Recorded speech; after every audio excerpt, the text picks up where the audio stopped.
She had 37 cents, a wedding ring from a stranger, and one night to decide whether to freeze to death or marry a man she'd never met. The schoolhouse was still smoking when Gideon Vale knocked on her door. No flowers, no apology for the hour, just a proposition delivered in the flat, unhurried tone of a man discussing lumber prices. "I need someone for the boys. You need somewhere to go. Winter's coming fast." Eliza Mercer stood in the doorway of a boarding house she could no longer afford, staring up at the largest man she had ever seen in her life. And she said yes. "If you want to know what happened next, stay with me until the end. Hit that like button, drop a comment with the city you're watching from. I want to see how far this story travels." The fire started sometime after midnight. Nobody ever found out exactly how. A tipped lantern, maybe, or a coal that rolled loose from the classroom stove. By the time the first shout went up from the street, the schoolhouse roof was already gone, replaced by a column of orange fire that lit the whole frozen sky above Black Hollow, like a second sun. Eliza Mercer stood in the snow in her nightgown and boots, watching everything she owned turn to ash. She hadn't had time for a coat. She'd barely had time for the boots. She'd grabbed them by instinct, the good leather ones, the ones she'd saved up 3 months to buy, and run out the back door of the boarding house in a dead sprint while Mrs. Calloway screamed something from the upstairs window about the whole street catching. But the street didn't catch. Just the school. Just hers. She stood there for a long time after the crowd thinned out. A few of the miners offered to walk her back inside. Old Pete from the assay office patted her shoulder and said something about how these things happen. The woman who ran the dry goods store brought out a wool blanket and wrapped it around Eliza's shoulders without saying anything at all, which was honestly the most comfort anyone offered all night. By 2 a.m, only a smoking black skeleton remained where the schoolhouse had been. Eliza went back to her room, sat on the edge of the bed, and very quietly calculated exactly how long she had before she ran out of money. The answer was, not long. Check. Black Hollow was not a generous town. It had the bones of generosity, a church, a community hall, a sheriff who tried. But underneath all that, it ran on a simple equation. You were useful or you weren't. You had something to offer or you didn't. The miners were useful. The merchants were useful. The handful of wives and daughters who kept households running were useful in the way furniture is useful. Appreciated when present, replaced when broken. Eliza had been useful as long as she had a school. Without the school, she was just a young woman alone in a hard place with the wrong kind of winter coming. She was 24 years old. She had a teaching certificate from a college in Ohio, a trunk of ruined lesson books, and 37 cents. She had no family close enough to reach before the mountain passes closed. She had no husband, no brother, no father with a spare room somewhere. She had 2 good wool dresses, her leather boots, and a stubbornness that had gotten her through the previous 2 winters alone. But stubbornness doesn't keep you warm when the temperature drops to 20 below and you can't make the rent. In the days after the fire, she felt the town shifting around her. The looks changed. Not mean exactly, but careful, calculating. The kind of looks that said, what are we going to do about her? Mrs. Calloway, who ran the boarding house, came to her on the 4th morning with an expression of genuine regret and the news that she couldn't hold the room past the end of the month without payment. She even offered to extend it 2 extra days. 2 extra days. Eliza thanked her without any expression on her face and went back upstairs. She sat at the window and watched the gray light come down through the clouds over the mountain ridge. The mountains up there were already white. Not the romantic white of early snow, but the deep, ancient white of serious winter. The kind that buried roads and cut towns off from each other for months. The kind that killed people who weren't somewhere warm and solid when it arrived. She was making a list, a very short, very grim list of options, when she heard the knock at her door. She expected Mrs. Calloway, maybe the sheriff, coming to see if she needed assistance with arrangements. She got Gideon Vale. She'd seen him before, the way you see anyone in a small town, across the street, outside the feed store, at the far end of the community hall during the winter social. She knew the broad strokes. Mountain rancher, silver claim somewhere up on the North Ridge, kept mostly to himself, had 2 sons and no wife. He was the kind of man other men spoke about in short, respectful sentences. Gideon Vale don't trouble nobody. Gideon Vale keeps his word. The general understanding in town was that you could deal with him fairly, and he would deal with you fairly, and that was about as much as anyone knew. What she hadn't understood, seeing him at a distance, was the sheer physical reality of him. He stood in the narrow hallway outside her door and took up most of it. Not fat, nothing soft about him, just large in a structural way, like something built to withstand weather. Wide through the shoulders, thick in the hands, with a face that had been outdoors for too many years and had the permanent reddened, slightly battered look to prove it. His jaw was heavy. His dark hair had some gray coming in at the sides. He held his hat in both hands, which was the only polite concession he seemed to be making to the indoor environment. He looked at her steadily. Not rude, not warm either. "Miss Mercer," he said. "Mr. Vale." A pause. Down the hall, a floorboard creaked. "I heard about the school," he said. "Most people did." He nodded slowly, like he was acknowledging a weather report. "I wanted to come before you made other arrangements. If you've already made them, I'll leave you alone." "I haven't," she said, and hated how quickly the words came out. Something shifted in his expression. Not pity, which she would have slammed the door on. More like acknowledgement. He knew a desperate situation when he saw one. He'd probably been in a few himself. "Then I'd like to talk with you," he said, "if you're willing." They sat at the small table in her room because there was nowhere else to go. No parlor, no lobby with any privacy, and the streets were too cold. Eliza kept the door open 3 inches. Mrs. Calloway would report whatever she heard anyway, so it made no difference. She folded her hands on the table and waited. Gideon Vale did not beat around the bush. She would give him that. "I have 2 boys," he said. "Nathan's 11. Eli just turned 8. Their mother passed 4 years ago." He paused. Not for effect. He seemed to genuinely be deciding how much to say. "They've been running mostly wild since then. I've had a woman come out to help twice, but neither one stayed past 2 months. The first one left because of the isolation. The second one," he stopped. "She left because of the boys." "What did they do?" He looked at her directly. "What didn't they do?" Eliza said nothing. "I need someone who can teach them, discipline them, keep the household running. I'm out on the land most of every day. Timber operation, the silver claim, the animals. I can't do the inside work and the outside work both. And the inside work has been..." He looked down at the hat in his hands. "Suffering." "You want a housekeeper?" Eliza said. "I want a wife." The word sat on the table between them like something very heavy that had been dropped there. Eliza looked at him carefully. "You came here 2 days after a fire put me in a desperate position to offer me a marriage proposal." "Yes. That's not a coincidence." "No," he agreed. "It's not. I've been thinking about approaching you for a while. Another pause. He seemed to find these moments where he had to explain himself uncomfortable. "Didn't have a reason to. Didn't want to put the idea on the table when you had no need of it. Felt like that would be..." He turned the hat over in his hands. "Taking advantage." "And now that I'm destitute, it no longer feels like taking advantage?" He met her eyes. "Now you can make a real choice." It was such a strange thing to say that Eliza almost laughed. She stopped herself. "Mr. Vale, you're asking me to marry you, move into your home in the middle of the wilderness with 2 children who apparently drove away the last 2 women you hired, and survive a mountain winter with a man I've spoken approximately 4 sentences to in my entire life." "Yes." "And what exactly do I get from this arrangement? Food, shelter, firewood?" He said it simply, without apology. "You won't starve, you won't freeze. Nobody in Black Hollow will give you trouble." He paused. "I keep my word. What I say, I do. What I say I won't do, I don't. If I'm asking for something, I'll tell you plain what it is, and I'll tell you what I'm offering in return." Eliza looked at him for a long time. "And what about..." She stopped, started again. "What kind of marriage are we talking about exactly?" He had the decency to look slightly uncomfortable. "1 room, you'd have the boys' room once we fixed the loft properly. I stay in mine." His jaw tightened slightly. "That part's your call, not mine. Now or whenever." The directness of it was almost offensive, and also somehow the most honest thing anyone had said to her in days. "I need to think," she said.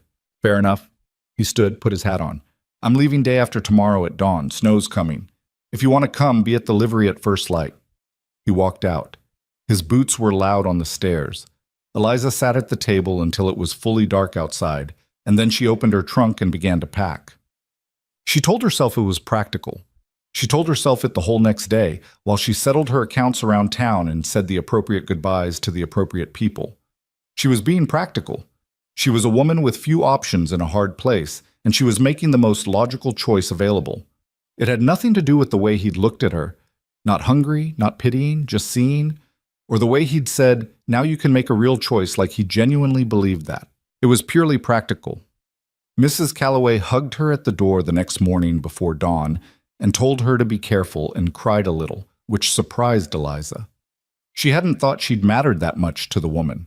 She stood on the front step for a moment, after that hug longer than she needed to, looking at the dark frozen street. You don't have to do this, some part of her said. Name a better option, the rest of her answered. She picked up her bag and walked to the livery. The wagon was already loaded when she got there. Supplies mostly, feed sacks, flour barrels, a crate of something that rattled like tools. Gideon was hitching the second horse in the dim lantern light, moving efficiently and without apparent awareness that he was doing anything unusual. The boys were sitting in the back of the wagon. Eliza had not thought carefully about the boys. Nathan was 11 and she could see it already. The crossed arms, the flat hostile stare from under a wool cap pulled too low. He had his father's jaw, squared off and stubborn-looking, but his expression was entirely his own, the specific weaponized sullenness of a boy who had decided in advance to hate her. Eli was smaller, rounder-faced, and had clearly been crying at some point in the past few hours. He'd stopped, but his eyes were still swollen. He was watching her with the careful, wounded attention of a much smaller animal trying to figure out if something was dangerous. "Morning," Eliza said to both of them. Nathan said nothing. Eli wiped his nose on his sleeve and looked away. Gideon came around the wagon without looking at the exchange. "Ready?" "Yes," Eliza said. She was not sure this was true, but she said it anyway. He helped her up to the wagon seat without ceremony. One hand, a brief solid lift, done, and then climbed up himself and clicked the horses forward, and just like that, Black Hollow fell away behind them in the gray pre-dawn dark. The road up the mountain was not a road in any way Eliza would have used the word. It was a path, a suggestion, a series of ruts and stones that the horses apparently knew better than the driver needed to. As the light came up, she could see it threading ahead of them through stands of pine and bare aspen, climbing steadily through the terrain that went from rough to rougher to what she privately thought of as actively hostile. She was cold within the first hour. Cold in the particular total way of mountain mornings, where the air has actual weight and your face goes numb and all the warmth in your body retreats somewhere deep in your core and stays there, conserving itself. She didn't complain. She pulled her scarf up and watched the mountain. Gideon drove without talking. This did not appear to be deliberate unfriendliness. He simply had nothing to say. He was looking at the road, looking at the sky, looking at the horse's ears in the particular way that meant he was reading the weather. Behind them, she could hear the boys occasionally shifting. Once Nathan said something low that she couldn't make out. Eli shushed him. After about 2 hours, she tried. "How long have you had the ranch?" Gideon thought about it. 10 years. Bought the land when Nathan was a baby. That's a long time to build something. He glanced at her sideways. Not suspicious. Just trying to figure out if she was making conversation or actually interested. "It is," he said, and offered nothing else. Eliza looked back at the trees. Fine. About an hour after that, she tried again. "Nathan, Eli, have either of you been to school before?" Nothing from Nathan. Eli, after a pause. "Some. What did you study?" Another pause. "Letters, some numbers." "Good. Do you like to read?" "I don't know," Eli said honestly, which was actually a better answer than Nathan's silence, so Eliza filed it away as something to work with. Nathan spoke for the first time. "We don't need a teacher." His voice had the flat, carrying clarity of a boy who had decided to be rude in the most precise way possible. "We live on a mountain. We don't need to know about books." Eliza turned around in the seat to look at him directly. He held her gaze, ready for a fight. "Do you know how to calculate what your timber's worth before you sell it?" she asked. He blinked. Do you know how to write a contract so a merchant can't cheat you? Do you know what happens when you can't read the deed to your own land and somebody tells you it says something different? She paused. Your father spent 10 years building something. Ignorance is how you lose it. Nathan stared at her. His jaw was working slightly, like he was chewing on the words and hadn't decided what to do with them yet. He looked away first, back at the trees. Eliza turned back around. Gideon was looking straight ahead at the road, but the corner of his mouth had moved, just barely. Not a smile exactly, more like the ghost of one, suppressed quickly. She filed that away too. They reached the ranch in the early afternoon. Eliza had told herself not to expect anything. She told herself it was a working ranch in the mountains, rough, utilitarian, spare. She'd given herself a very firm, very reasonable speech about managing expectations. She still was not prepared for it. The main structure was built from the mountain itself. Essentially, thick stone walls, a low-slung roof weighted down by old snow, windows that were small and deep-set in the way of buildings designed to survive weather rather than invite light. It sat against a ridge of pine trees like it had grown there, which might have been charming if it hadn't also looked like the kind of place where sunlight came to apologize. Beside it, a large barn in somewhat better condition than the house, a long timber shed, a corral where 3 horses watched their approach with mild interest, and a pump and trough so buried in ice that Eliza genuinely couldn't tell where one ended and the other began. "This is it," Gideon said. "Yes," Eliza agreed. There was a long pause. "It needs work," he said. "I can see that." Another pause. He seemed to be watching her face for something, a reaction, maybe, a sign of whether she was going to fall apart or say something cutting. She kept her face neutral with some effort.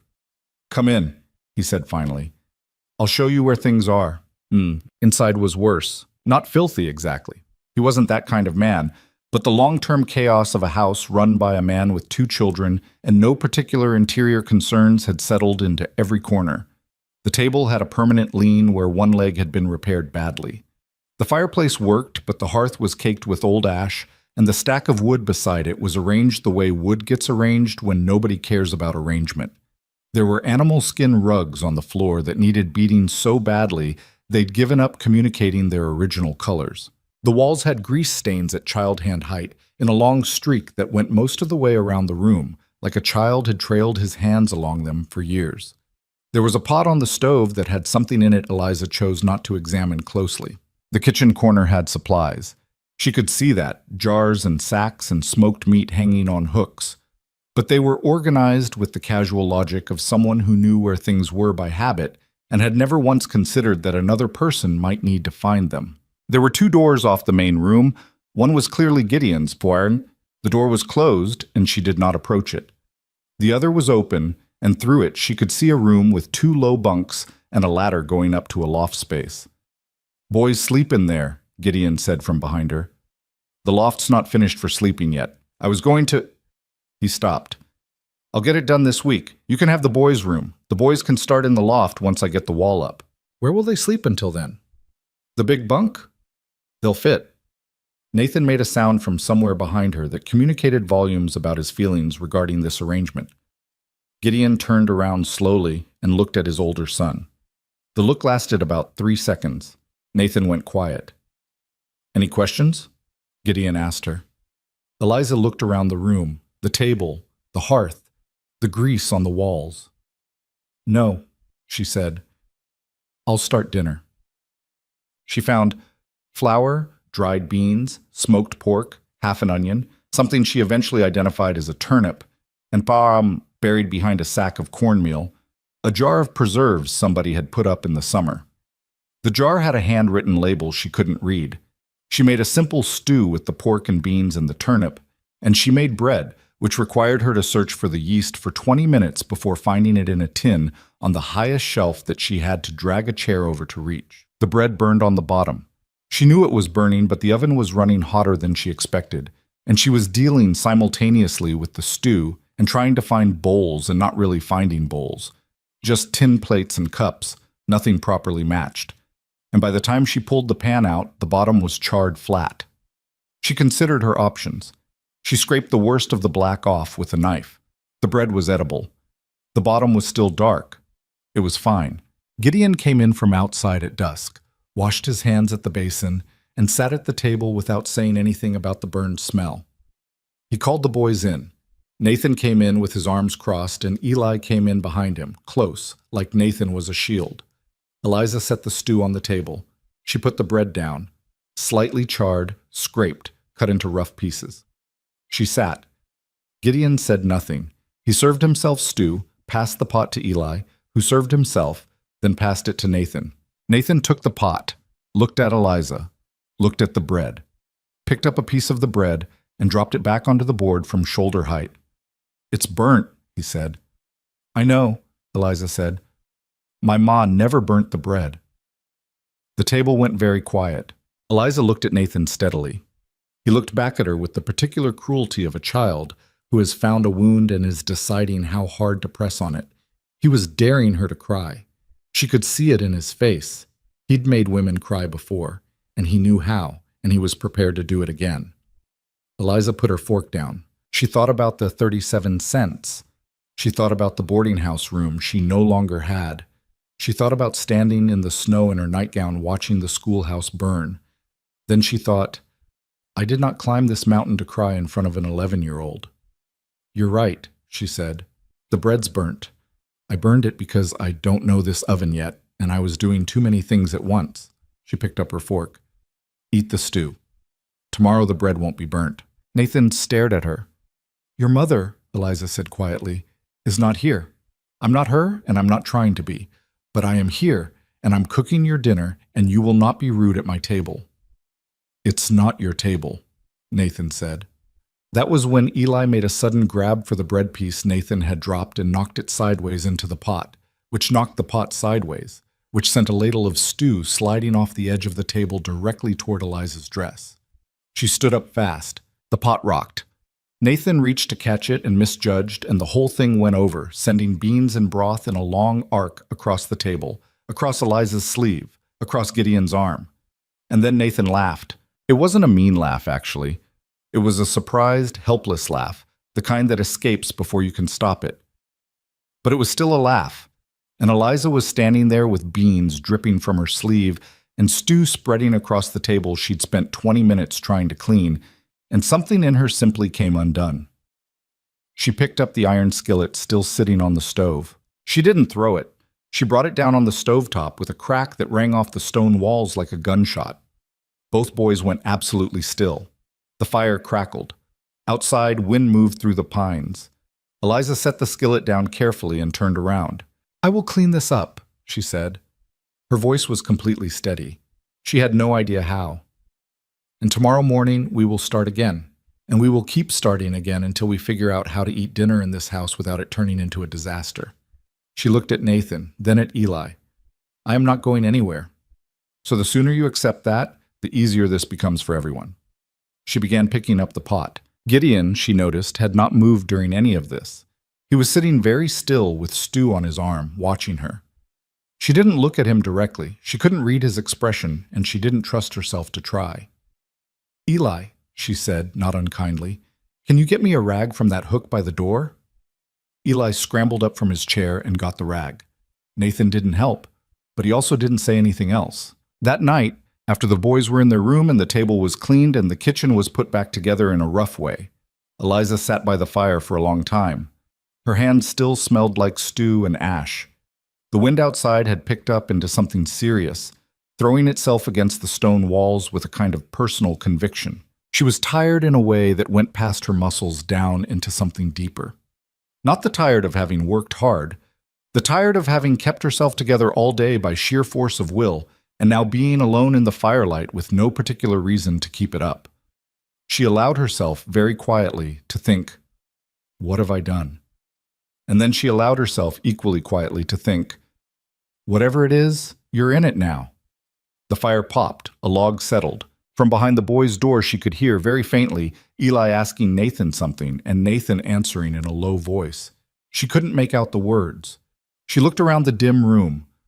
The grease on the walls, the rough table, the small, deep windows full of dark mountain night, and thought about the schoolhouse she'd built from nothing, the lessons she'd planned, the chalk diagram she'd drawn on a blackboard that no longer existed.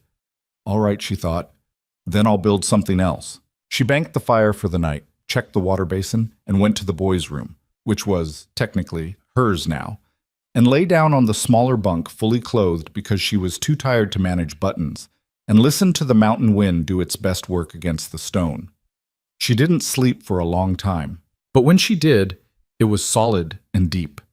The sleep of someone who has crossed a line they can't uncross and has, somewhere past the fear of that, found a strange and unexpected footing. Outside, the first real snow of the deep mountain winter was beginning to fall. The snow that started falling that first night did not stop for 4 days. Eliza woke on the second morning at the ranch to find the world outside the deep-set windows had been replaced entirely by white. Not the romantic kind, not the soft, drifting kind that made people write poems. This was the hard, horizontal kind that moved sideways as much as down, and had been packing itself against the base of the stone walls all night until the door required Gideon's shoulder to open it. The pines beyond the corral had disappeared. The barn was a gray shape. The pump was gone entirely under a smooth, blank drift that gave no indication anything had ever been there. She stood at the window for a moment, drinking the bitter coffee she'd made from the nearly empty tin she'd found at the back of the shelf, and thought, this is what it is now. Not a temporary discomfort, not a rough patch before something easier. This was the baseline. This was the life. She drank the rest of the coffee and went to find the water buckets. The thing nobody tells you about surviving a hard winter in a stone house with 2 hostile children and a man who communicates primarily through silence is that the hardest part isn't the cold or the work or even the loneliness. The hardest part is the relentlessness of it. There is no day off. There is no morning where you wake up and everything is already handled. The fire needs building every single morning from nothing. The water needs hauling. The meals need making 3 times a day, regardless of how tired you are or how badly the previous meal went or whether you slept. Eliza had always considered herself a practical person. She found out in the first 2 weeks on that mountain exactly how practical she actually was, and it was less than she'd thought. Her hands cracked in the cold and bled at the knuckles. She didn't have the right salve for it. She'd find it eventually, a small tin in Gideon's medicine shelf. But in those first days, she wrapped her hands at night in strips of cloth and got up the next morning and hauled the buckets anyway. The first time she hauled water from the creek, she broke through the ice wrong and soaked her right boot to the ankle and had to spend an afternoon with her foot wrapped near the fire while Eli watched her from across the room with the silent, wide-eyed attention of a child cataloging evidence. "You didn't scream," he said finally. "It wasn't that cold," she said. It absolutely was that cold. Eli considered this.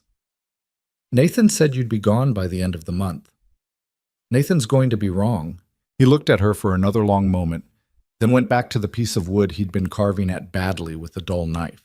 He was trying to make something, she could never quite tell what, and he worked at it with a stubborn, methodical patience that she recognized as his father's in miniature. Nathan, for his part, conducted his resistance campaign with the systematic dedication of someone who had studied the subject. He didn't throw things again after that first night. He wasn't stupid, and he'd clearly registered that the skillet moment had not produced the result he wanted. Instead, he operated at a lower, more grinding frequency. He did his assigned chores wrong, not incompetently, deliberately wrong, in ways that required redoing. He swept the ash toward the door instead of into the bucket. He stacked the firewood with the wet pieces on the inside where they'd never dry.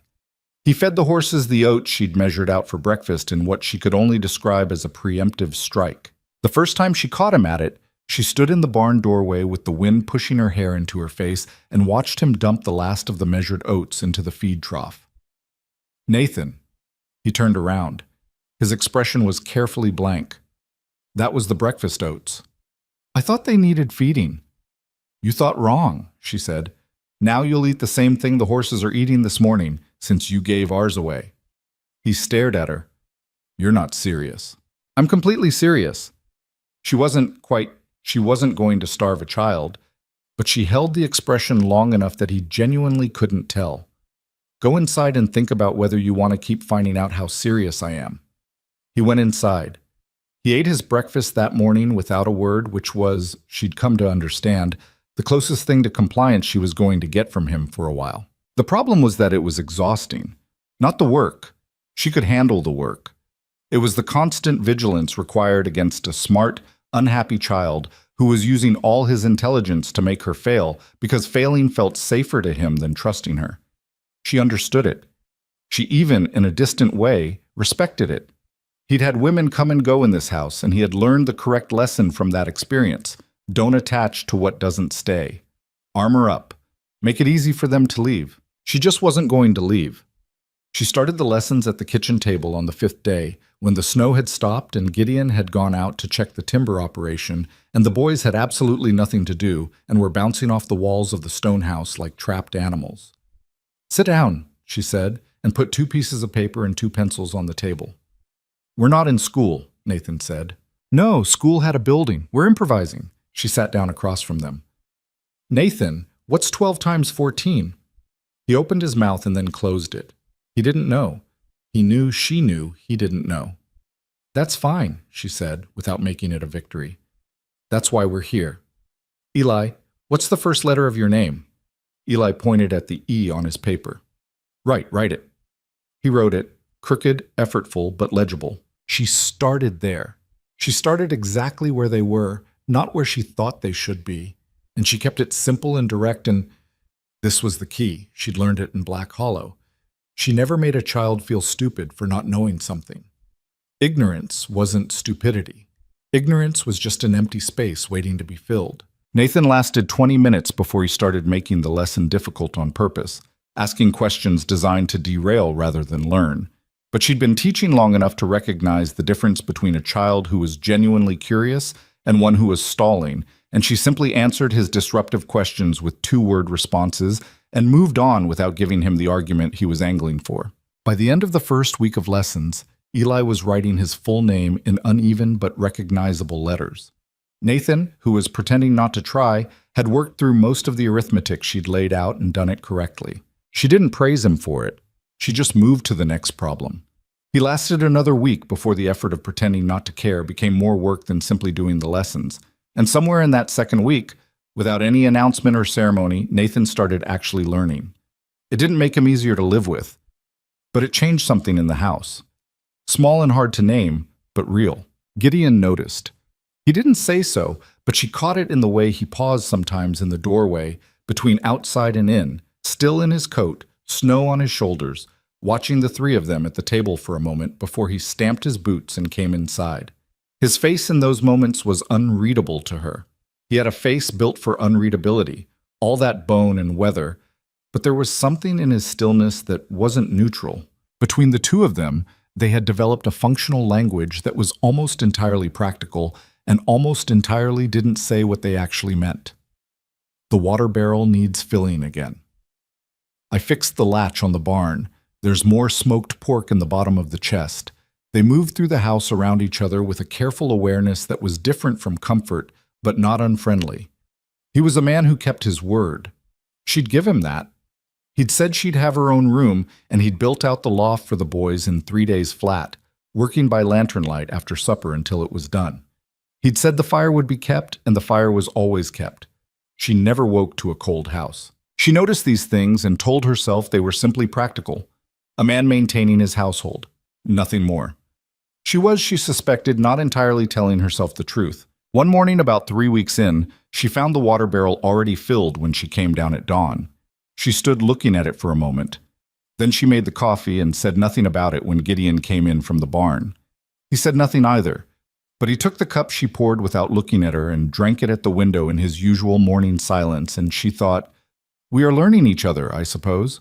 Whether they were learning anything useful remained entirely to be seen. The crisis, when it came on a Thursday afternoon in late November. Eliza had been inside all morning doing a deep clean of the kitchen, a project she'd been working toward for 2 weeks, pulling everything out of shelves and washing the shelves down and reorganizing the supplies in a way that made actual sense to someone who hadn't been living here for a decade and therefore didn't have all the irrational location logic memorized.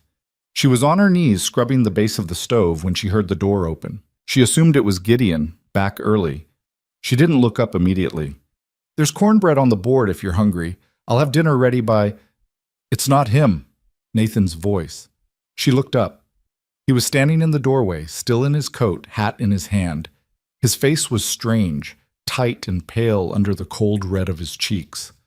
"I thought you were out splitting wood," she said. "I was." Something in his voice made her sit back on her heels. "What happened?" He didn't answer right away.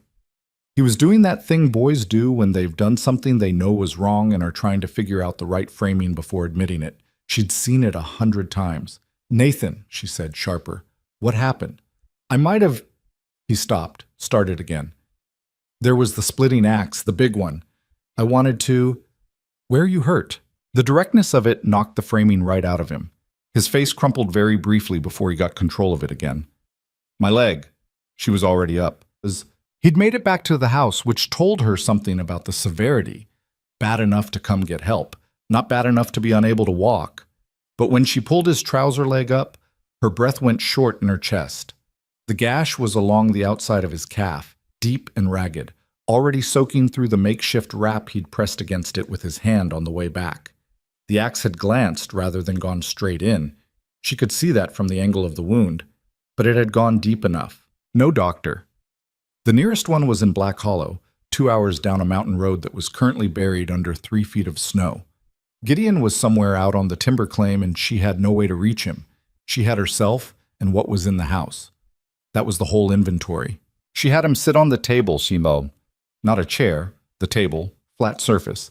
And she went straight to the shelf where she'd reorganized the medical supplies 2 weeks ago. The reorganization she'd done, the one Gideon had looked at and not commented on, was the reason she could put her hand on exactly what she needed in 30 seconds instead of 5 panicked minutes. Cloth for binding. A needle. Already threaded, she did it herself right now.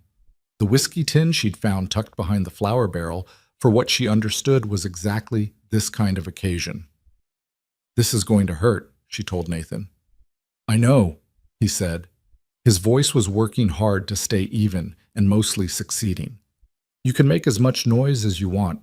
I won't think less of you for it."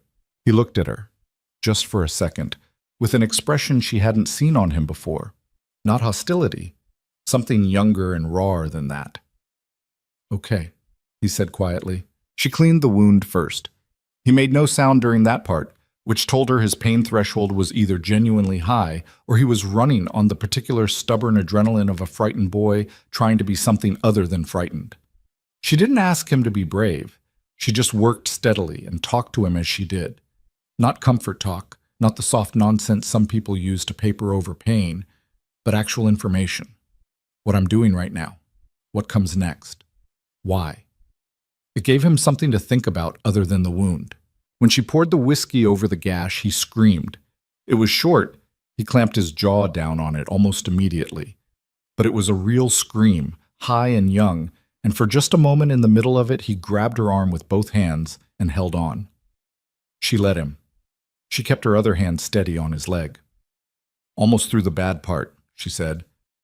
"Not you're fine, not it's okay, just almost through." The stitching was the worst and took the longest. She'd stitched wounds before. Farm injuries in the towns around her college, the occasional mining accident in Black Hollow when the doctor was unavailable, but never alone. Never in a stone house in a mountain winter with a child who was trying so hard not to cry that his whole face was trembling with the effort of it. She stitched and she talked.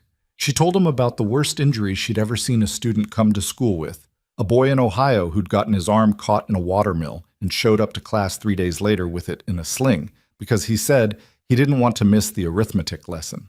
She told it flat and matter of fact, and somewhere in the telling she saw Nathan's grip on the table edge ease very slightly. "Did he keep the arm?" Nathan asked through his teeth. "He did. Got a good scar from it, though. Used to show it off at recess." Nathan made a sound that was not quite a laugh, but was in that direction. She tied the last stitch, wrapped the leg properly, and helped him slide off the table into the chair. His face was gray. She made him drink water. Then she put more wood on the fire and stood with her back to it for a moment, feeling her hands shaking now that the necessity was over. She hadn't noticed them shaking during. That was the strange thing about emergencies, how the fear waits politely until you don't need it to wait anymore. She was standing there, getting her hands back under control, when she heard the door. Gideon came in, stamped his boots, started to pull his coat off, and stopped. He took in the scene with the stillness of a man who had learned to read situations fast. Nathan in the chair, leg wrapped, face the color of old ash, a line of bloody cloths on the table, the sharp bite of whiskey in the air. His eyes went to Eliza. "The big splitting axe," she said before he could speak. It glanced off the wood and caught his calf. "It's deep but clean. I stitched it. He needs to stay off it for a week, 2 if you can manage it." Gideon looked at his son. Nathan looked back at his father with an expression that expected anger, the tight, pre-braced look of a boy waiting for what he is coming. Gideon walked to the chair and crouched down in front of his son, putting himself at Nathan's level, and looked at the wrapped leg. "Hurt bad?" he said. Nathan's jaw worked. "Yeah." "You make it back yourself?" "Yeah." Gideon nodded once, slowly. He put one large hand briefly on Nathan's shoulder. Not a hug, not a speech, just a hand. And then stood. He turned to Eliza. She expected, "Thank you," maybe, "Good work?" A nod, perhaps. What she got was Gideon Vale looking at her with an expression she had not seen on his face before and did not have a name for yet. It was not gratitude exactly, though it contained that. It was something more complicated. Like he was seeing her differently than he had been and was trying to work out what to do about that. He said, "I'll finish the supper." That was all. He moved past her to the stove and began putting the meal together in his efficient, wordless way. Eliza sat down at the table because her legs had decided they were done being responsible for her weight, and she looked at the back of his shoulders in the firelight, and she thought, "All right, that's something." Eli appeared from the back room where he'd apparently been the whole time, summoned by some animal younger sibling sense that the crisis had passed. He looked at Nathan. Nathan looked at him. "Does it hurt?" Eli asked. "It's fine," Nathan said. Eli climbed into the chair next to his brother and sat there, close enough to touch him, but not touching, and that was enough. Eliza looked at the 3 of them, the man at the stove, the 2 boys side by the fire, and felt something shift in her chest. Not warmth, exactly. Not the storybook kind. More like a door she hadn't realized was closed had opened slightly and let in cold air that happened to also be fresh. She got up and set the table for dinner. Her hands had stopped shaking by then. Almost. Nathan's leg healed slowly, the way things heal when there's no option but time and stillness. For the first 3 days he stayed in the chair by the fire, which he resented with every visible fiber of his being. He was not a child built for sitting. He was built for motion, for climbing and hauling, and the particular restless physicality of a boy who'd grown up with a mountain as his backyard. And being confined to a chair with his leg propped on a stool while Eli ran freely in and out was a specific kind of torture that expressed itself in long silences and occasional sharp comments directed at no one in particular. Eliza ignored the sharp comments. She kept him supplied with things to do. Arithmetic problems, reading exercises, a passage she'd found in one of her salvaged lesson books about mountain geology that she gambled he might actually find interesting given that he lived on top of one. She was right about that. He read it twice and came back the second morning with 3 questions, none of them designed to derail the conversation. Real questions. The kind a person asks because they actually want to know. She answered them as straight as she could, and when she didn't know the answer, she said so, which she'd learned long ago was more valuable to a smart child than a confident wrong one. "How do you know what you don't know?" Nathan asked her one afternoon. He'd been staring at the fire for a while before he said it, so the question had been sitting in him for some time. Eliza looked up from the mending she was doing. "What do you mean?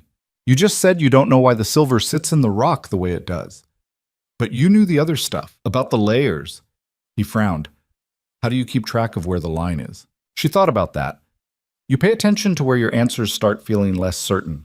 There's a difference between knowing something and thinking something sounds right. Most people don't bother feeling for that line. She paused. Your father does. That's why men trust his word. He doesn't say things he's not sure of. Nathan went quiet again after that, but it was a different quality of quiet than before, less armored. Eli, during all of this, had made himself Eliza's shadow. It happened gradually and then all at once, the way these things do. First, he started appearing in the kitchen while she cooked, sitting on the far end of the table and doing nothing in particular, just being in the same room. Then he started asking questions while she worked. Small ones at first. Why do you cut the onion like that? What does that tin say? How come the bread has to rest before you bake it? Then larger ones, stranger ones, the kind that come from a mind that's been turning things over for a while with no one to ask. How far away is Ohio? Do cities smell different than mountains? Did you ever see the ocean? She answered everything. She didn't make it a lesson. She just talked to him the way you'd talk to a person who was interested in things, which he was. One evening, she looked up from the stove and found him sitting on the floor beside her chair. Not in his own chair. On the floor, leaning against the chair leg with his back to the fire, and a piece of the wood carving he was always working at in his hands. He'd simply migrated there. When she sat down after dinner, he rearranged himself slightly to give her room and went back to carving, and she thought, well, that happened. She didn't mention it. She picked up her book and they sat there together in the firelight. The boy on the floor, and the woman in the chair, and the fire doing its work between them, and the wind making its usual complaints outside.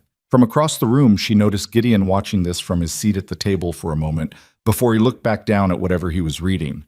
His face, as always, was difficult to decipher, but he hadn't looked away quickly, the way a person looks away from something that makes them uncomfortable. He'd looked the way a person looks at something that surprises them by not being what they expected. Gideon Vale, as Eliza was slowly coming to understand, was a man built from a very specific kind of loneliness. The kind that comes not from being alone, but from being surrounded by people who need you and having no one who sees you. He had his boys, and he loved them in the direct, undemonstrative way of a man who shows love through action and has never been comfortable with the spoken version. He kept them fed and sheltered and safe. He worked himself into the ground for the land that would one day be theirs. But in the evenings when the work was done and the house went quiet, there was something in the way he sat, heavy, contained, looking at nothing, that Eliza recognized from her own mirror. The shape of a person who has gotten used to carrying things alone. She didn't push at it. She didn't pry. She simply started leaving his coffee cup filled in the evenings without being asked, and she stopped excusing herself to the back room immediately after supper. And gradually the evenings became a thing they navigated together rather than parallel solitudes happening in the same room. The conversation started small. Practical things. The timber operation, the animals, the state of the road. He told her things about the mountain in the flat, particular way of someone transmitting useful information, which section of the creek froze last and therefore ran longest, where the best shelter was if you got caught outside in a sudden storm, what the eastern sky looked like when the temperature was about to drop hard. She stored all of it, and she started offering things in return. Not competing, not performing, just matching his register. What she'd learned about the boys in their lessons, which of Nathan's academic weaknesses could actually be addressed, and which were just gaps from missed years. A story from Black Hollow that she thought might interest him, told plainly. An observation about the silver market she'd heard before leaving town that turned out to be more relevant to his operation than she'd realized at the time. He listened to all of it with the same focused attention he gave to weather and terrain. Not politely, actually listening, the way a man listens when he intends to do something with the information. "You know about silver contracts?" he asked one evening, after she'd mentioned something about futures pricing. "I know enough. I had a student in Black Hollow. His father was a mining surveyor.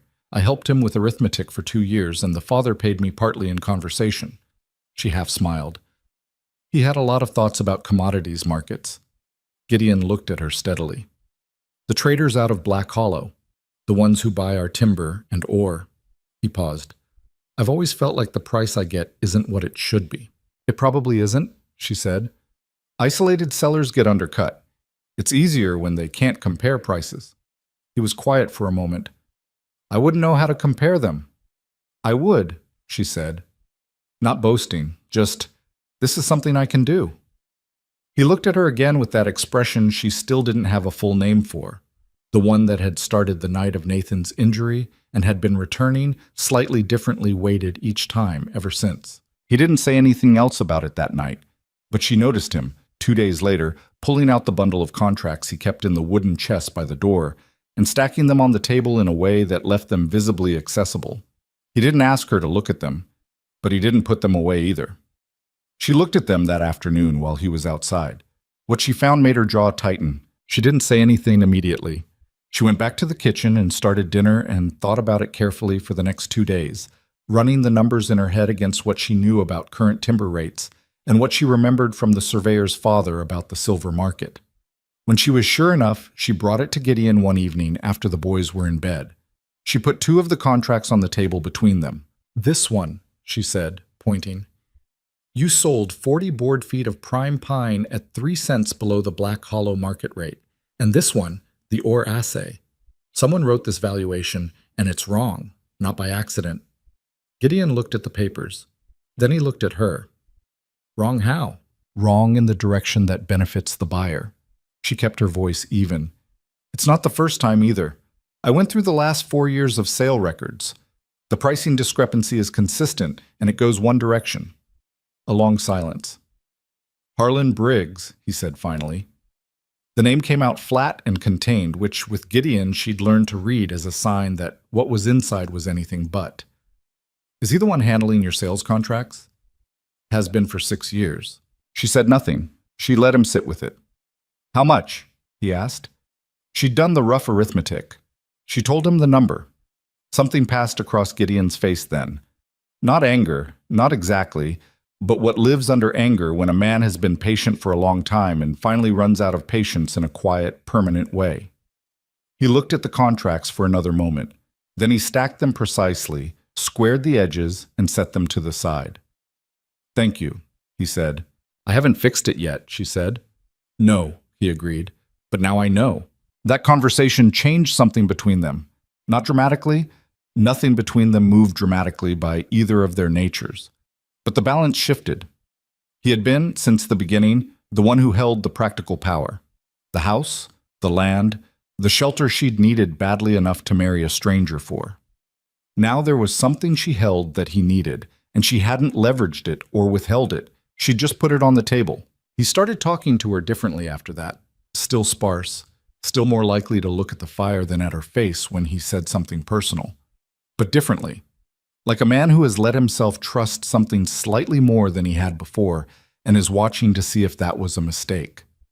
It was on a night in mid-December, deep in the worst stretch of the winter, that the carved bird appeared. She came down early in the morning and found it sitting on the kitchen table beside her coffee cup. She nearly missed it. It was small, maybe 3 inches long, sitting upright on a flat base with its wings folded. The wings were uneven. One sat slightly higher than the other. The body was round in a way that suggested the carver had started with a cylinder and done their best. The beak was clearly a beak, but was perhaps optimistic in its length. It was not a skilled piece of work. She picked it up. It was solid in the hand, dense hardwood, smooth where he'd sanded it. Somebody had spent real time on this, like not the skilled time of a craftsman, but the stubborn time of a person who decides to make something and keeps at it past when it's comfortable. Gideon came in from the barn about an hour later, stomping snow off his boots. He looked at the bird sitting on the table beside her half-drunk coffee, and then he looked at her with the particular expression of a man who has done something vulnerable and is bracing for the verdict. She looked at the bird. She looked at him. "What kind of bird is it?" she asked. A pause. "A sparrow." She looked at the bird again, the optimistic beak, the lopsided wings. She laughed. It was a real laugh. Not polite, not contained, the kind that comes out before you decide to let it, full and helpless and with absolutely no dignity in it whatsoever. She put her hand over her mouth and laughed into it, and the laugh kept going anyway. Gideon stood in the doorway, and for just a moment she thought she'd miscalculated completely. And then she saw it, the corner of his mouth fighting itself, the very specific internal struggle of a man who does not smile easily and is losing the battle with his own face. He smiled. It cracked open something in his whole expression that she hadn't seen before. Not a performance of warmth, just warmth, sudden and real, the kind that's been sitting under ice for a long time waiting. "I know it's not," he started. "It's perfect," she said. She was still laughing slightly. "I mean it. It's absolutely terrible, and I love it." He laughed then, low and short, a little rusty, like a sound that hadn't been used in a while and wasn't sure of its footing, but real. From behind the boys' room door, there was a definite sound of muffled movement, which meant Nathan had been listening at the crack. Neither of them acknowledged this. After a moment, Gideon went to pour himself coffee, and Eliza set the sparrow, terrible, beloved, on the shelf above the fireplace where she could see it from the kitchen. And that was the end of it. Except it wasn't the end of it. That was the thing about moments like that. They don't end, they layer. They sit in the room afterward and change the temperature of everything that follows. The evenings after that had a different texture, less like two people coexisting carefully, and more like two people who had decided, without discussing it, to coexist on purpose. They talked longer. The conversations moved past practical things. She told him about Ohio, about the college, about the particular relief of being good at something, the teaching, the ability to take complicated things and translate them into language a person could hold on to, and the particular frustration of not being taken seriously at it because of what she looked like and how old she was. He told her about the mountain, not the logistical facts he'd given her before, but what it was like to have spent 10 years building something by himself from raw land and weather and stubbornness, and the specific weight of knowing that if he failed, 2 children failed with him. "You didn't fail," she said. "Not yet," he said. She looked at him. "That's not the same as yet." He was quiet for a moment.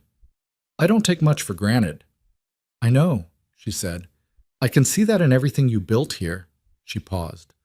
"But you also don't let yourself, I don't know, credit yourself for what's already standing." He turned his coffee cup in his hands. "My wife used to say that." The mention of her came into the room quietly, without Eliza having expected it. She didn't know what her name had been. In all the weeks she'd been in this house, she'd never asked, and he'd never volunteered it, and the boys almost never spoke of her. Nathan occasionally, obliquely, the way he had at that first dinner. Eli almost never. "She sounds like she was perceptive," Eliza said carefully. She was. He was looking at the fire. "She was better with people than I am. Would have had the boys sorted out in a week." He paused. "She would have liked you." Eliza didn't know what to do with that. She turned it over in her hands, the way you handle something fragile that you're not sure how to set down. "That's—" She stopped. "Thank you." He nodded, not looking at her, looking at the fire. Outside, the wind had picked up into one of its declarative mountain howls. The stone walls answered back with their usual indifference. The fire pulled sideways in the draft from under the door, and then righted itself. From the loft above, she could hear Eli's breathing slow and deepen into sleep. Nathan had gone quiet an hour ago. The house held the particular gathered warmth of a place that has been fought for. Not given, not comfortable by accident, but earned degree by degree against the cold. Gideon set his cup down. He looked at her, directly, the way he rarely did, holding the look instead of letting it skate past. "I know this isn't what you planned," he said. She met his eyes. "No. Is it?" He stopped. Started again, more carefully. "Are you all right? Here." It was such a plain question. Not romantic, not searching for a particular answer, just, "Are you all right?" The genuine inquiry of a man who would want to know if the answer was no and do something about it if he could. She thought about the 37 cents. She thought about the burnt bread and the skillet and Nathan screaming when she'd stitched his leg. She thought about Eli on the floor beside her chair, carving at his shapeless piece of wood, asking her if she'd ever seen the ocean. She looked at the shelf above the fire where a very bad sparrow sat with its lopsided wings and its hopeful beak. "Yes," she said. "I'm all right." He held her gaze for another moment. Something in him settled. Not dramatically, just the quiet shift of a man whose body has been braced for a long time and has decided, cautiously, to unbrace slightly. He stood, said goodnight, went to his room. Eliza sat alone by the fire for a while after that, with the storm doing its work outside and the house doing its own work around her. The creak and settle of stone and timber, the tick of the cooling stove, the faint sound of Eli shifting in his sleep. She sat with her hands wrapped around an empty cup and thought about what all right actually meant and whether she'd told the truth. She'd decided she had. Not the whole truth, maybe. There were things moving under the surface of this house that she couldn't name clearly yet, things that made her careful and aware in a way she didn't fully trust.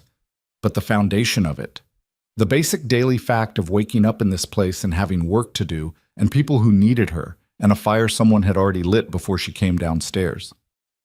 Yes, she was all right. She was more than all right, actually, and that was the part she was still getting used to.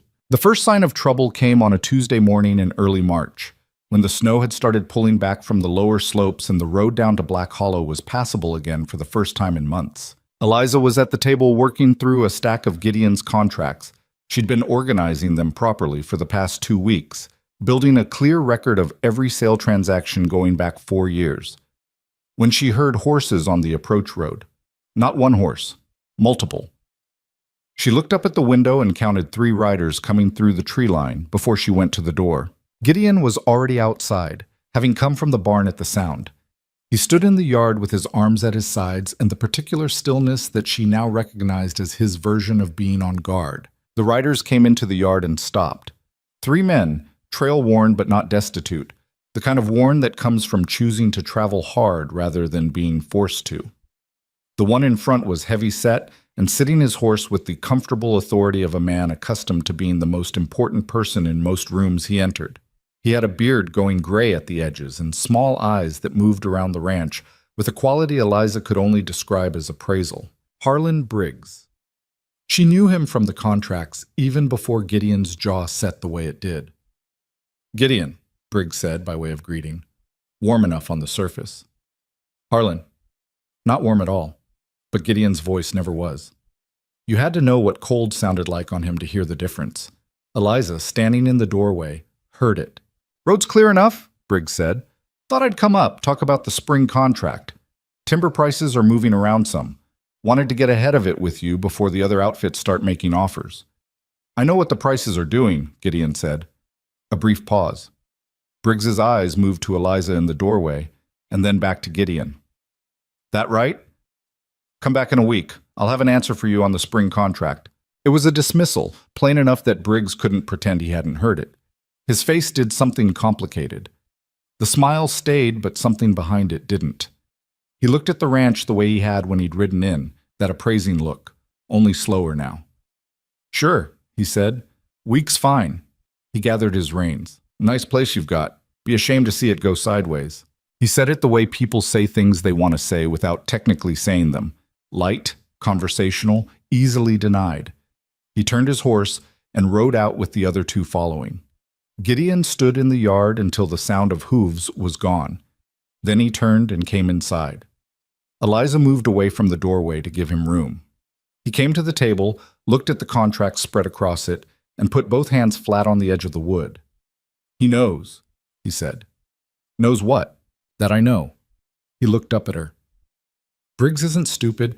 6 years of dealing with him. He can read a change. I wasn't careful enough with my face out there. What does that mean for us?" He was quiet for a moment. "Means he'll move first if he thinks I'm going to." She thought about the numbers she'd found, the consistent undervaluation, the careful, patient way it had been done over years, never enough in any single transaction to be certain fraud, always enough in aggregate to represent a serious theft. A man who operated that way didn't become suddenly sloppy when cornered. He became dangerous. "He said be ashamed to see it go sideways," she said. "Yes. That's not nothing." "No," Gideon agreed. "It's not." The next week delivered 2 things. A late-season storm that dropped another foot of snow on the high slopes and briefly closed the road again, and a visit from a rancher named Cord Albrecht, whose property sat 5 miles east along the ridge. He came alone on horseback, half frozen, with the look of a man who had ridden through bad weather because the news was worse than the weather. Gideon brought him inside, and Eliza put coffee on without being asked. She moved to the back of the kitchen to give them space, but the house was one room, and she heard everything. Cord Albrecht was a blunt man in his 50s with 2 fingers missing from his left hand and no patience for conversation he considered unnecessary. He got to it quickly. 3 other mountain ranchers, names Eliza half recognized from Black Hollow, had been approached by Briggs's operation in the past month with new contracts. Lowball terms, take it or leave it framing. 2 had signed because they were cash-strapped from the hard winter. One had refused and found his main irrigation ditch deliberately blocked with debris the following week, cause unknown. "Briggs is moving," Cord said, consolidating the supplier contracts. He gets enough of us locked into his terms. He controls the price the whole valley gets for timber. The silver operations too, maybe. He wrapped both hands around his coffee cup. Man who controls the buying price controls everything above it. Gideon said nothing for a moment. Why come to me? Cord looked at him steadily. Because you're the only one up here who might actually be able to do something about it. He paused. And because I heard your... He stopped, recalibrated. I heard the woman you brought up from Black Hollow knows something about contracts and record keeping. There was a brief silence. Eliza, at the back of the kitchen, put down the dish she was holding. She came to the table. Both men looked at her. Sit down, Mr. Albrecht, she said. Tell me what you know about the other ranchers' contracts. All of it. Cord looked at Gideon. Gideon nodded once. Cord sat down and talked for an hour. What Eliza built over the following 2 weeks was not complicated in concept and brutal in execution. She had always been good at finding the pattern in things. It was why she'd been good at teaching, why mathematics had come easily to her while it defeated other people. You looked for what was consistent. You looked for what kept repeating. And then you followed the repetition back to its source. Briggs's operation had a source, and it was documentation, or the lack of it. The ranchers he'd been dealing with had signed contracts without keeping proper copies, without recording their own independent valuations of goods before sale, without anything that would allow them to demonstrate in front of a third party that the prices they'd received were systematically below market. Each of them had a grievance. None of them had proof. Eliza started building proof. She rode to 3 of the ranches herself over the course of those 2 weeks, which involved cold she had become better at handling than she would have believed in November.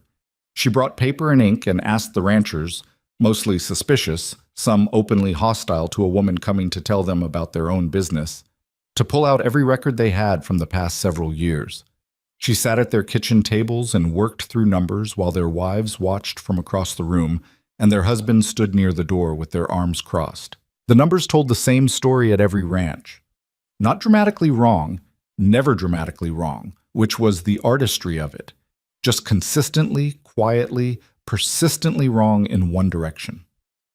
At the second ranch, a man named Hooper told her flatly that he didn't see how a schoolteacher from Black Hollow was going to help him with a problem he'd been working on for years. Sit down and let me show you what your timber was actually worth in the fall of 1887, she said.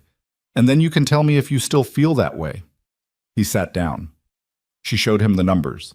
He didn't say anything for a long time after that. His wife, from the back of the room, said quietly, I told you something was wrong with those contracts, Cal. He didn't answer her, which Eliza suspected was its own kind of answer.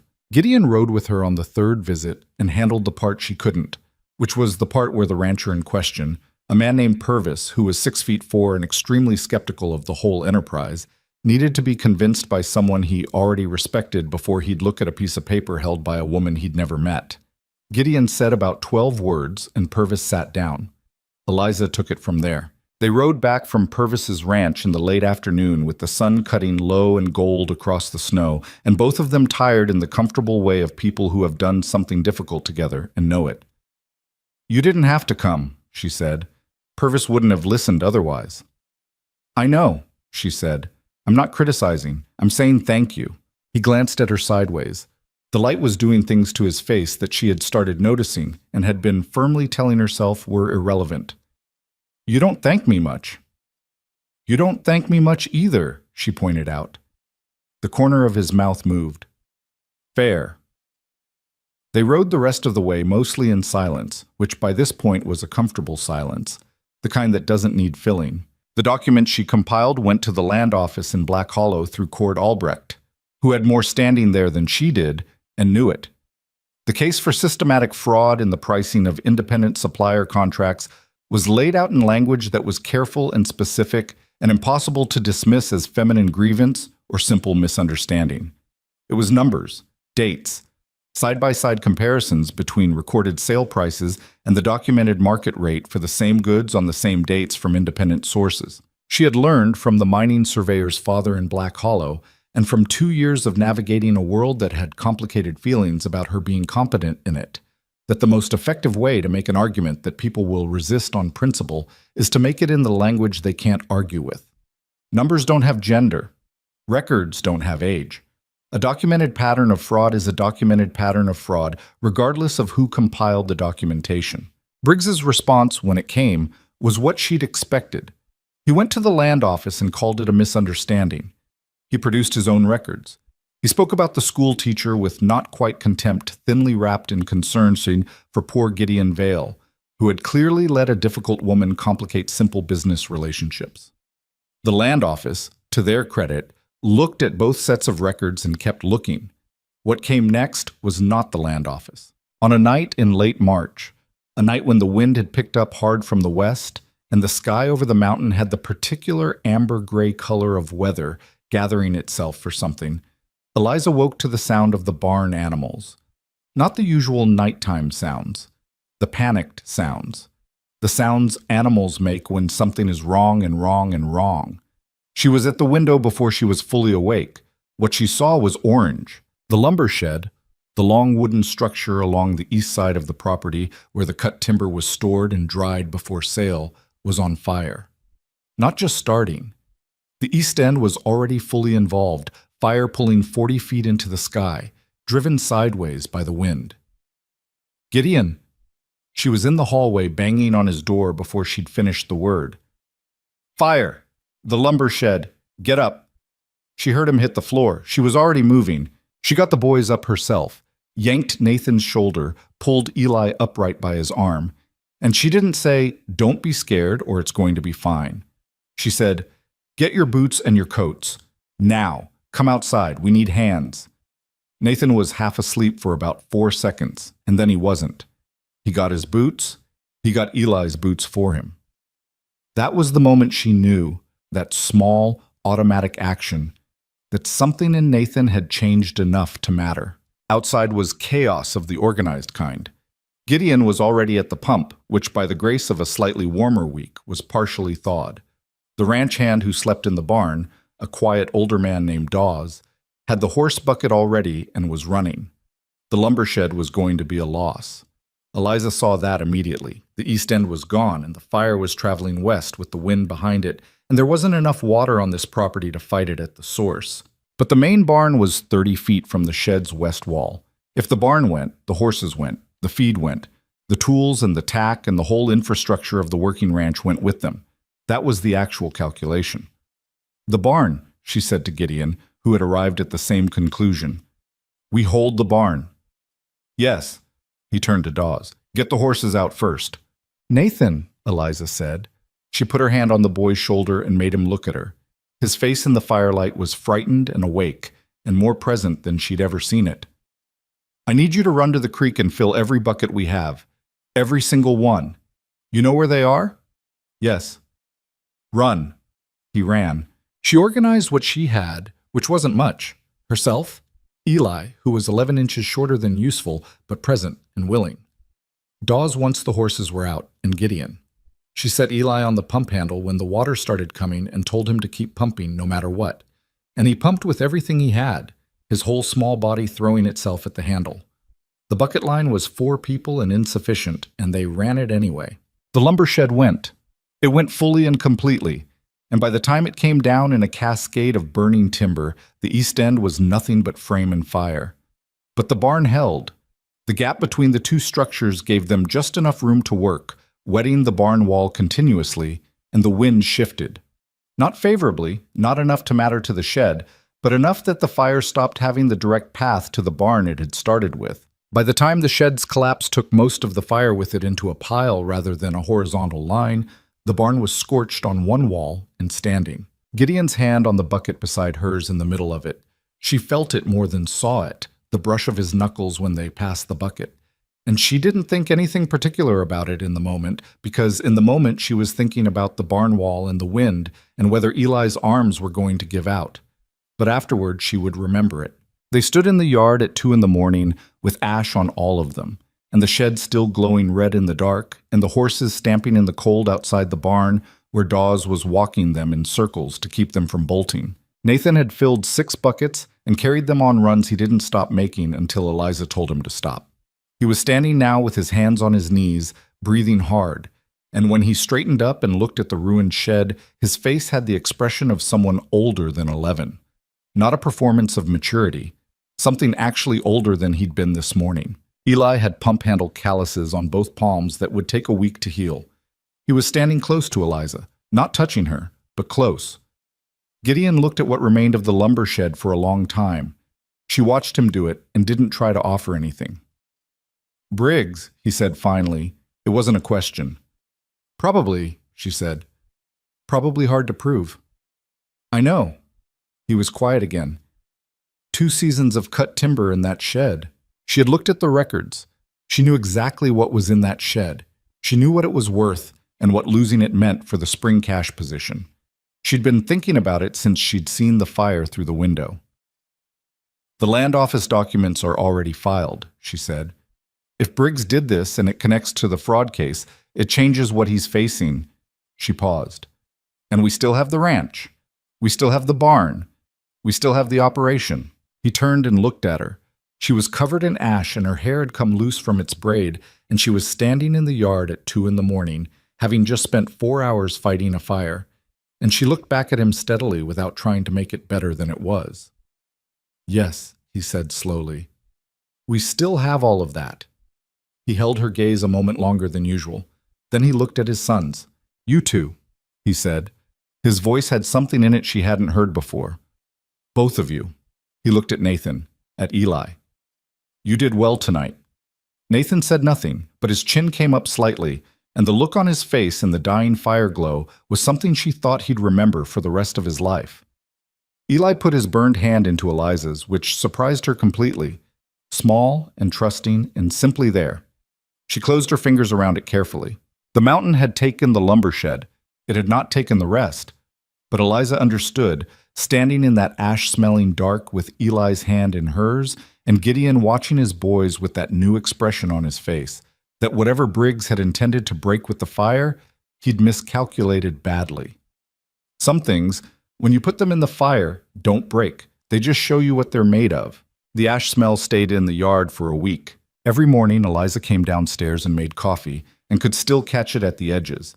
That particular charred wood smell that was different from the fireplace, heavier and more final, the smell of something that had taken years to build and hours to destroy. The lumber shed's footprint was a black rectangle in the melting snow, slowly filling in as the March weather cycled between freezing and thawing in that indecisive way early spring had at elevation. Nobody talked about it directly. It was just there, the way damage is always there. Present and undeniable, and requiring you to decide each morning whether you were going to look at it as a wound or as a fact. Eliza had decided on the second morning to treat it as a fact. The shed was gone. 2 seasons of cut timber were gone. Those were facts. What she did next was what she could control, and she had learned, from the fire in Black Hollow, from the first week in this stone house, from the night she'd stitched Nathan's leg with freezing hands, that the only thing that ever got you through the uncontrollable parts was being ruthlessly focused on the parts that weren't. So she sat down at the kitchen table the morning after the fire with her coffee and her papers, and she started building the rest of the case. The land office investigation that Cord Albrecht had set in motion was already moving, but it was moving the way official things move when the person being investigated has spent years making himself useful to the right people. Briggs had friends in Black Hollow. He had favors owed, relationships cultivated, the specific social gravity of a man who had been present long enough that people confused his familiarity with trustworthiness. The initial documentation Eliza had filed, the pricing discrepancies, the 4 years of systematically undervalued contracts, was solid. But solid wasn't always enough when the other side had the advantage of established credibility. The fire changed the equation. She documented everything. The date and time of Briggs's visit to the ranch and his comment about it being a shame if things went sideways. The date she had submitted the initial complaint documentation to the land office, 11 days before the fire. The date of the fire. The names of every person present that night. The inventory of what had been in the shed, valued at correct market rates with sourced comparisons. The weather conditions, because weather conditions mattered when you were arguing arson versus accident, and a fire that started at the windward end of a timber shed during a windstorm was not an accident. It was a choice made by someone who understood how fire worked. She wrote it in the flat, numbered language of accounting records and formal complaint, which was the language that carried the most weight in rooms full of men who had already decided that emotional argument was beneath their consideration. She had learned this lesson slowly and bitterly over years of being a young woman in professional spaces, that the surest way to be dismissed was to be correct and passionate simultaneously, because passion gave people somewhere to put their discomfort that wasn't the argument itself. Numbers gave them nowhere to go. Dates gave them nowhere to go. A documented timeline with 11 days between a threat and a fire gave them absolutely nowhere to go. Cord Albrecht came by on a Thursday, and she had him sit at the table and read through everything she'd compiled. He read slowly. He turned pages back and reread sections. When he was done, he set the papers down and looked at her with the particular expression of a man reassessing something he thought he'd already understood. "This is solid work," he said. "It needs one more thing," she said. "The other ranchers need to come forward formally, not just letting me look at their records, signing their names to a sworn statement." He looked at her carefully. "Some of them won't." "I know. The ones who signed Briggs's new contracts are scared of the repercussions, and that's a legitimate fear. I'm not going to pretend it isn't." She folded her hands on the table. "But I think Hooper will, and Purvis, and you." Three names. 3 names with 4 years of documented evidence and a fire 11 days after a filed complaint, she said. "It's enough to make continuing the cover uncomfortable for the people providing it. Briggs's relationships in that office survive as long as supporting him costs nothing. The moment it starts costing something, they recalculate." Cord was quiet for a moment. He turned the top document over in his 2-fingered hand, a habit she'd noticed he had when he was thinking. "You know what you're asking these men to do, standing against Briggs openly. That's a real risk to their operations. Briggs still has buyers they depend on." "I know," Eliza said. "I'm asking them to take a short risk to stop a long one." "And you believe they will?" "I believe Hooper will because I showed him the numbers and watched him understand what had been done to him for 4 years. And a man who feels that particular way doesn't stay quiet because it's convenient." She paused. "And I believe Purvis will because he's too stubborn to let someone else act when he could." Cord almost smiled at that. "You figured Purvis out." "He's not complicated," she said. "He just needs to feel like the decision is his." Cord took the papers. He stood, put on his coat, and paused at the door. "Gideon know how much of this is your doing?" She thought about that honestly. "He knows what I've been working on. We talked about the contracts together." "That's not what I asked." She met his eyes. "Then yes, he knows." Cord nodded once. "Good," he said, and went out. Getting Hooper and Purvis to sign took 2 more visits, one to each ranch, both of which Gideon offered to ride with her for, and both of which she did alone, deliberately. This was her argument to make. She needed the ranchers to see her as the person who had built it, not as someone's wife carrying papers on her husband's behalf. The distinction mattered. It would matter later, too, in ways she was already thinking ahead to. Hooper signed after 20 minutes of careful review and one long silence during which he looked out his window at his property and did the private arithmetic of risk that every person does when they're deciding whether to act on something that frightens them. She didn't push him during the silence. She let him arrive at it himself. "My wife said from the beginning something was wrong with those contracts," he said when he picked up the pen. "She was right," Eliza said. "Yeah," he signed. "She usually is." Purvis took longer and required more of the specific conversational work of making a stubborn man feel that the conclusion he was being led to was one he had reached independently. By the end, he was explaining the logic back to her as though he'd developed it himself, which she considered a complete success and said nothing about. She rode back from Purvis's ranch in the late afternoon with the papers signed and the mountain doing its late spring thing where the light came at a low angle through the new-leafed aspens and made everything look briefly generous. She was tired in the bone-deep way of someone who had been running on determination for 3 weeks and was only now noticing the toll. Gideon was in the yard when she rode in, coming from the direction of the new shed foundation he and Nathan had been laying.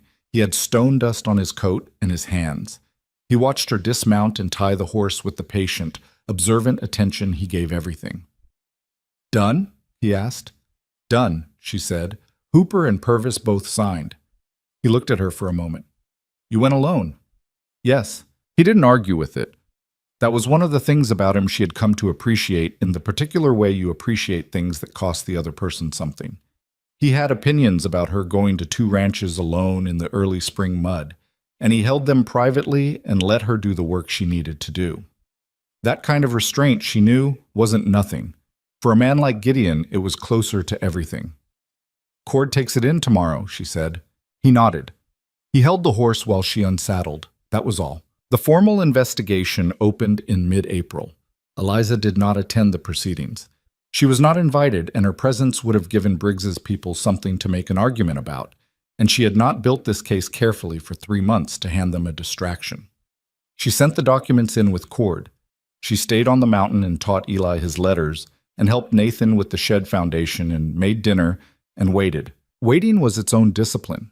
She had never been particularly good at it. Gideon, who had more experience than she did with the particular patience required by things you couldn't control, stayed close to the ranch those weeks in a way she recognized as deliberate. Not hovering, just present. He found things to do that kept him within earshot, and once or twice she caught him watching her from across the yard or the room with an expression that she had finally, after months of puzzling at it, found the right word for: concerned. He was concerned about her. Not in the managing way of someone who thought she couldn't handle difficulty, but in the private, careful way of someone who has decided that another person's difficulty matters to them and isn't sure yet what to do with that fact. She found it easier to acknowledge than she expected. The outcome came back through Cord Albrecht on a Thursday afternoon in late April, one of those spring days where the sky was so clear it looked artificial and the mud in the yard had finally dried enough to walk across without leaving tracks. Cord rode in alone. He came to the door and Eliza opened it before he knocked, because she'd seen him coming up the approach road and had been standing at the window for the last 10 minutes, pretending she was watching for something else. "It went through," Cord said. She let out a breath she had been holding for approximately 3 weeks. He came in and sat at the table and told them the full outcome. Restitution assessed against Briggs's operation for 7 separate ranching accounts going back 4 years. The amounts varied by ranch, but in aggregate represented a significant judgment. Briggs barred from acting as commodity broker in the district for 5 years. The sabotage of the Reiner irrigation ditch formally acknowledged in the official record as deliberate, which opened a separate civil liability.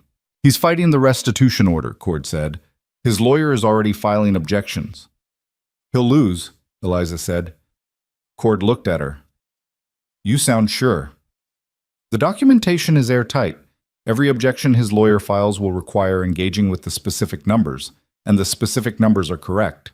She paused. "He knows it too. The filing is about delay, not reversal." "Still costs time," Cord said. "Yes," she agreed, "but not the outcome." She was right about that. The objections were filed, reviewed, and dismissed over the following 6 weeks. The restitution orders were enforced before the end of May. It wasn't fast and it wasn't painless. The legal costs ate into what they recovered, and the 2 ranchers who had signed Briggs's new contracts faced an awkward period of renegotiation that was nobody's favorite process. But it was done. The thing she had set out to do from a kitchen table in March, with ash still on her hands from a fire someone had set to stop her, was done. The afternoon Gideon heard the final confirmation from Cord, he came inside and stood in the kitchen for a moment in the way he had of processing significant information physically before he spoke about it, very still, very contained, looking at nothing in particular. "It's done," he said. Eliza looked up from the bread she was shaping. "The restitution too? Enforced and paid. Cord just got word from the commissioner's office." He paused. "We get enough back to rebuild the shed properly, some left over." "How much left over?" He told her. She turned the number over in her mind against the cost she'd been tracking. "Enough to start the east pasture fence you've been putting off," she said, "and enough left after that for the schoolroom repairs before fall." He looked at her. "You've already been thinking about what to do with it." "I've been thinking about it for 6 weeks, she said. "What else was I going to do while we waited?" The corner of his mouth moved. She had come to love that small movement. The almost smile that was as close as his face usually got to expressing the thing underneath it, the thing he was still, even now, learning to let show. She set the bread aside and turned around fully. He was standing in the middle of the kitchen with his hat in his hands. That posture she knew by now, the one that meant he was preparing to say something that required effort. She waited. She had learned to wait for him the way you wait for a spring that runs slow and cold and clean. It took longer, but it was always worth it. "I need to say something," he said. "All right. I'm not good at this." "I know," she said. "Say it anyway." He looked at his hat, looked at her. "When I came to your door in Black Hollow, I told you it was practical, that I needed someone for the boys and the house, and you needed somewhere to go." He stopped, started again. "That was true. I want you to know I wasn't lying when I said it." "I know you weren't. But it wasn't the whole truth." He turned the hat over in his hands. "I'd watched you for almost a year before the fire. The way you ran that school, the way you talked to the miners' kids, the ones who came in hungry and frightened. You didn't treat them like a problem to be managed. You just taught them like they were worth teaching." He paused. "That sounds like a simple thing." "It isn't. Most people don't do it." She was standing very still. "I told myself I was being practical," he said, "and I kept telling myself that the whole drive up the mountain and the first week after, when you were making the burned bread and fighting with Nathan and scrubbing the grease off my walls at 6 in the morning." He almost smiled at that, a real one, briefly. "But somewhere in there I stopped being practical about it." He met her eyes directly. The way he looked at her when he was being fully honest. No deflection, no looking at the fire or the floor, just straight at her. "I love you," he said. Flat and plain, exactly the way he said everything he was certain of. "I know that's a complicated thing to say given how all of this started. I'm not saying it to put pressure on anything. I'm saying it because it's true, and I've been not saying it for long enough that it started feeling like a lie by omission." The kitchen was very quiet. Outside, distantly, she could hear Nathan in the yard, the rhythmic sound of him carrying stone, the work he'd taken on with the particular focused energy of a boy who had decided to be useful and didn't need anyone to tell him he was doing it right. "Gideon," she said. He waited. "I came up this mountain," she said carefully, "believing I was making a desperate trade, a roof and firewood for my freedom." She watched his jaw tighten slightly. "I'm not telling you that to be cruel. I'm telling you because I want you to understand the distance between where I started and where I'm standing right now." He was very still. "I was wrong," she said. "Not about the desperation. I was desperate, and you knew it, and you came anyway, which I've thought about more than you'd probably want to know." She paused. "But I was wrong about what I was walking into. I thought I was giving something up. I wasn't. I was walking toward something I hadn't known I needed badly enough to go looking for on my own." She crossed the kitchen. She put her flour-covered hand against the side of his face. Rough jaw, weather-worn skin, completely familiar now in a way that still sometimes surprised her. She looked up at him. "I love you too," she said. "I've known it for months, and I've been spectacularly stubborn about admitting it to myself, which I'm sure will surprise no one in this house." He put his hand over hers. His palm was warm and certain. He kissed her. It was not a polished thing. There was flour transferred to his face, and somewhere in the middle of it, his hat hit the floor, and from the direction of the schoolroom end of the main room came a sound that was definitively Eli, who had been reading and had apparently stopped reading. Eliza pulled back. She looked toward the doorway. Eli was standing in the opening between the schoolroom and the kitchen, with his book still open in his hand and an expression of completely unconvincing surprise on his face, as though he had not been standing there for the last 30 seconds with his ears functioning perfectly. "I was just," he started. "You were not just anything," Eliza said. The grin that took over Eli's face then was one of the purely complete things she had seen in her life. Nothing in it held back. No performance, no caution, just a boy who was 8 years old and deeply pleased with the state of the world. From outside, "Eli, what happened?" Nathan, who had apparently heard the silence change quality. "Nothing," Eli called back, at a volume calibrated to convey the precise opposite. A pause. Then boots on the porch steps. Nathan came through the door and read the room with the quick, sharp intelligence that was his defining characteristic. Eliza and Gideon standing close, flour on Gideon's jaw, Eli grinning in the doorway, the general atmosphere of something having shifted permanently. He looked at his father. A long moment, father and oldest son, Some wordless exchange between them that Eliza could see but not fully read. Then Nathan looked at Eliza. Something in his face that was not the 11-year-old who had thrown bread across the table on her first night in this house. Not the boy who had looked at her with cold calculation and decided she would leave eventually, like all the others. Something older and quieter than that. Something that had been building since the night she'd stitched his leg and told him he could make as much noise as he wanted, and she wouldn't think less of him for it. "About time," he said. He said it to the room in general. Then he went back outside. Gideon made the low, rusty sound that was his laugh. Eli sat down on the kitchen floor in the complete physical expression of his delight. Eliza stood in the middle of it all and laughed until her eyes watered, which she had not done in so long she'd half forgotten what it felt like. It felt like the particular relief of something that has been held together by effort for a long time, finally being allowed to rest. Summer arrived in this valley below the mountain like a slow, generous argument for staying. The snow retreated up the high peaks, and the lower slopes went green.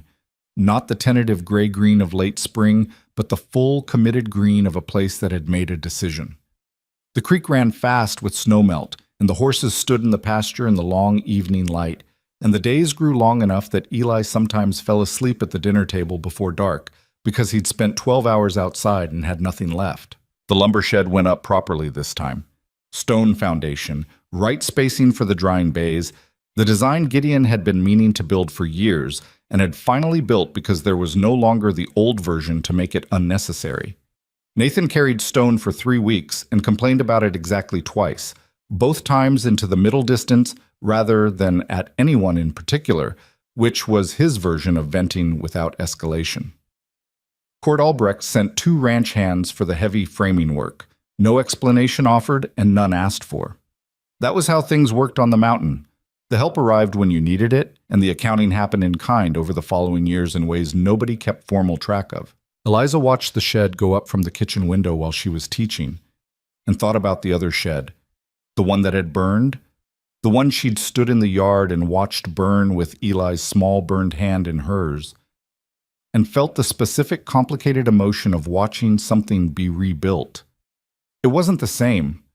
It would never be the same shed. But it was a better one, and sometimes that was how loss worked. It cleared the ground for what you would have built if you'd known better from the start. The schoolroom expanded organically, the way things expand when they're needed. Hooper sent his daughter Frances in July, a 9-year-old with a mind like a steel trap and no patience for imprecision, who demolished Eli in arithmetic within the first week and made him so furious about it that he went away and practiced with the kind of dedication he'd previously reserved only for carving his shapeless wooden objects, and came back 2 weeks later able to match her. Eliza watched this and thought, that is exactly how competition is supposed to work, and felt unreasonably proud of both of them. Purvis sent his youngest, a 7-year-old named Thomas, who couldn't read a single word and sat at the table on his first day with the specific frozen expression of a child who has been told he is behind and has decided in advance that this is permanent. Eliza put him beside Nathan. Not beside herself, but beside Nathan, who was 12 now and reading well and had a patience with younger children that surprised everyone except Eliza, who had watched it develop slowly from the wreckage of the boy who had dropped her bread across the table that first night. Nathan taught Thomas his letters. He did it with the flat, methodical approach of his father, nothing fancy, just, this is the letter, this is the sound, do it again. Within 3 weeks, Thomas was reading simple words. Within 6 weeks, he was reading sentences. He looked up at Nathan after reading his first full page aloud, and Nathan said, "Good," in the tone of someone who was not going to make a big deal about it, and Thomas went back to reading with the expression of someone who had been given something real. Eliza sat in the corner watching this and thought about what teaching actually was. Not the performance of knowledge from a person who had it to a person who didn't.